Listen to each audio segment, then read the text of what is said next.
Bom, então vamos para o nosso último critério pragmático, que é o critério da intertextualidade. Isso acho que vocês já ouviram falar, né? Mas o que é esse critério da intertextualidade? O que de fato ele fala, né? Vocês sabem o que é uma intertextualidade? O que é intertextualizar?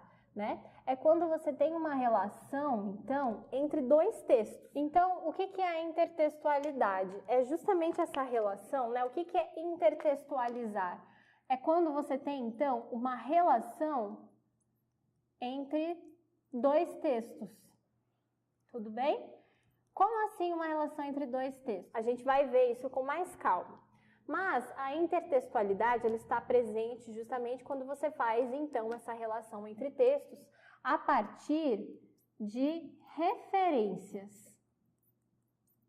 Como assim referências, Marina? Bom, a gente vai ver um exemplo já, mas quando você usa um texto para falar de outro texto, ou quando você menciona outro texto na sua fala ou na sua escrita, você está fazendo uma referência a outro texto, você está fazendo uma relação entre dois textos, você está encontrando ali algo que é relacionado. Ai, Marina, mas eu vi outro dia você falando sobre dengue, aí chegou em casa, fui pesquisar sobre dengue, daí eu vi que tinha uma música do Raul Seixas que falava sobre a mosca na sopa, e aí eu pensei em mosca, e aí eu quis relacionar tudo. Ótimo, mas não é esse tipo de relação que eu estou falando. Se você conseguiu fazer essa relação, ótimo, sem problema nenhum. Mas eu estou falando de uma relação que tenha coerência, de uma relação que faça referência entre duas ideias, entre dois textos e que haja, então, uma relação de fato entre esses textos, né? A gente vai ver isso num exemplo já. Mas o que a gente precisa considerar também, além da referência?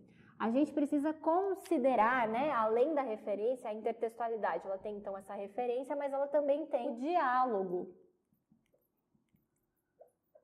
Tudo bem? Então, ela também tem o diálogo. E o que é esse diálogo, né? Por que diálogo? O diálogo entre dois textos. O diálogo, então, seria uma conversa entre esses dois textos, fazendo sentido, né? Claro, não posso, por exemplo, pegar, então, começar a falar sobre abacaxi e terminar o meu texto falando sobre cachorros, né?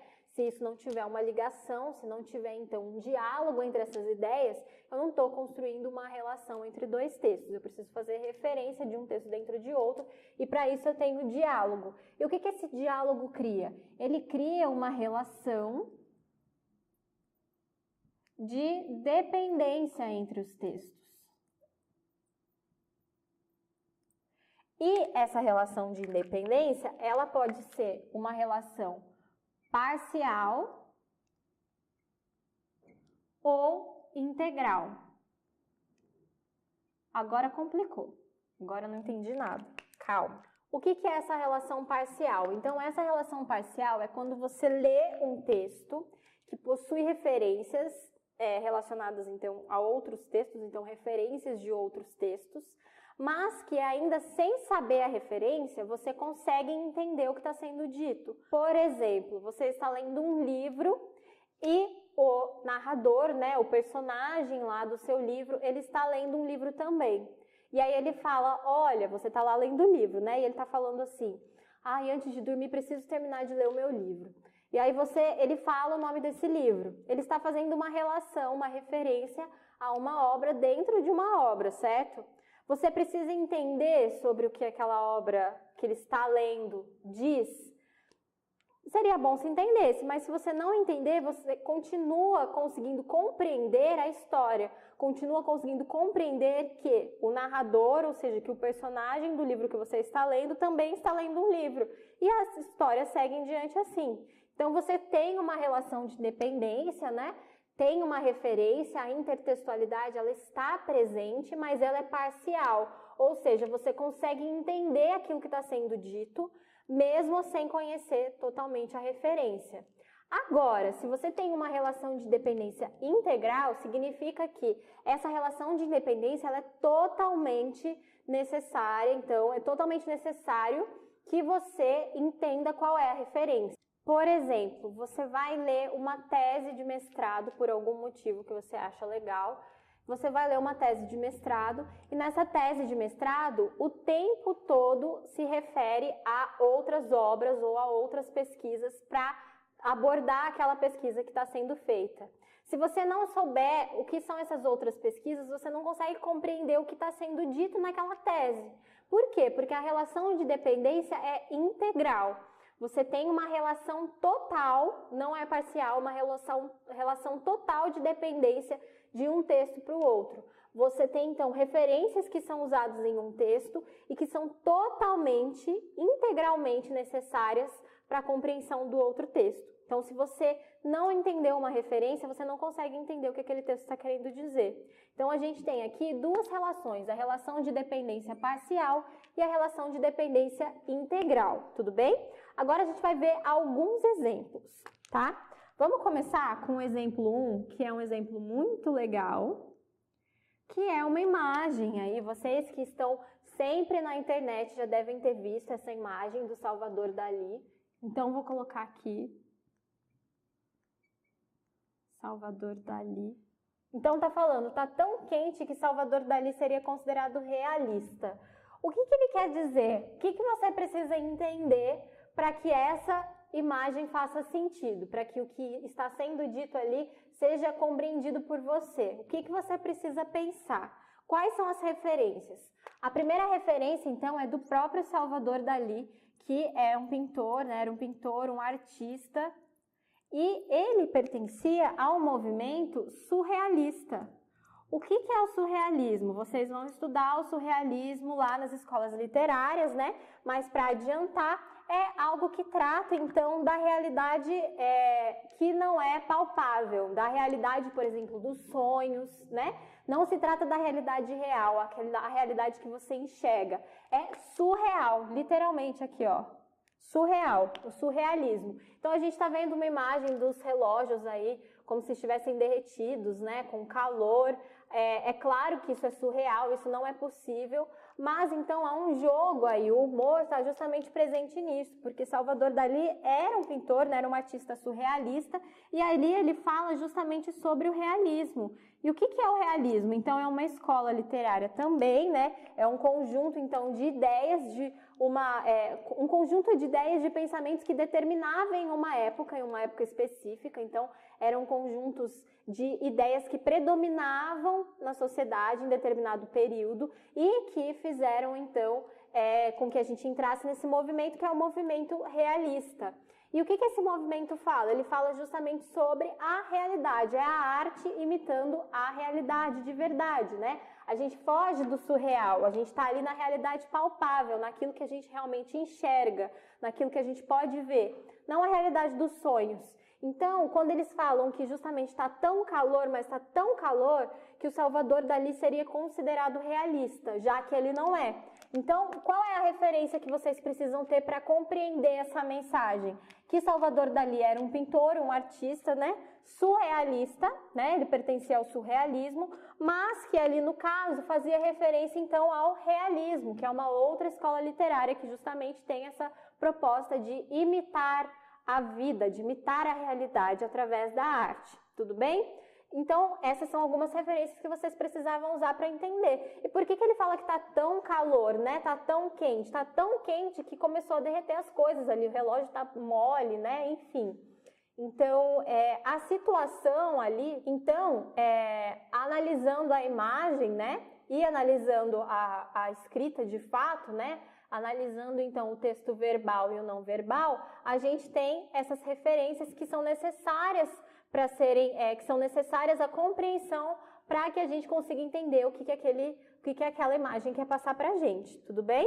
No quadro real, que está ali também, vocês conseguem ver, sem a escrita, né, no caso, é o quadro oficial, a gente pode ver, então, que a gente tem as imagens aí, que a imagem é a mesma, né, que o relógio está derretendo e tudo mais, justamente passando essa ideia de algo surreal, de algo que foge da realidade palpável, daquilo que a gente de fato pode enxergar, daquilo que acontece, tudo bem? Então a gente tem aí essas duas imagens, eu trouxe a imagem da pintura original, né, para vocês entenderem da obra original, para vocês conseguirem entender. E o que ele está dizendo, né, se a gente for comparar, é que de fato está tão calor que aquilo que é surreal se torna real, né? Então a gente tem aí uma dependência integral. Por que integral? Porque você não consegue compreender o que aquela imagem, né? O que essa imagem, o que o texto verbal e o não verbal juntos estão informando para a gente, né? Não consegue perceber essa intertextualidade se eu não souber essas referências aqui. Aí eu não consigo compreender o que está sendo dito. Então eu tenho uma dependência integral. Tudo bem? Ali a gente tem o exemplo 2. Vou colocar aqui para vocês, pequenininho. Esse exemplo é bonitinho, né? A gente tem, então, o exemplo 2, que também traz algumas referências, né? Como vocês podem ver, a gente tem aí um cachorrinho na frente do ventilador e tá escrito, tá tão calor que o Djavan não tem mais um bom lugar para ler um livro. O que isso significa, gente? O que a gente tem que pensar, então? O que isso significa? A gente tem que pensar que... pegar, então, essa referência, a primeira referência, que é no caso de Djavan. Quem é Djavan, né? Djavan, então, é um cantor e um compositor. Tudo bem? Ah, Marina, então quer dizer que o Djavan, ele não gosta de calor, ele não gosta de ler um livro, ou ele não gosta de ler um livro no calor, o que é? Se bateu essa dúvida, ou se você entendeu isso, então tem mais referência aí que você não está pegando, né? Qual que é a referência? A referência está justamente dele falar sobre ler um bom livro. Por que ler um bom livro? Porque esse é um trecho de uma música do Djavan em que ele fala sobre um dia frio, sobre um bom lugar para ler o livro e o pensamento lá em você.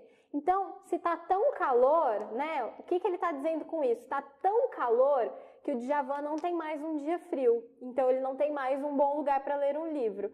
Então, a referência que você precisa ter é não só do cantor como um cantor, mas da obra dele, da música que ele produz. Tudo bem? Para você entender que, de fato, ali o calor não tem a ver com o Djavan, mas com a composição dele, com a música, né, que ele produziu. Coloquei aqui obra, mas aqui a gente coloca música. Tudo bem? Com a música que ele produziu. Essa é a relação, então, de independência. É essa a intertextualidade presente, para vocês compreenderem aquilo que está sendo dito. Tudo bem? Eu trouxe esses exemplos porque aqui em São José a gente está no verão, então está muito calor, né? É dezembro, então é muito quente, enfim. É só para vocês entenderem, fazer uma contextualização aqui.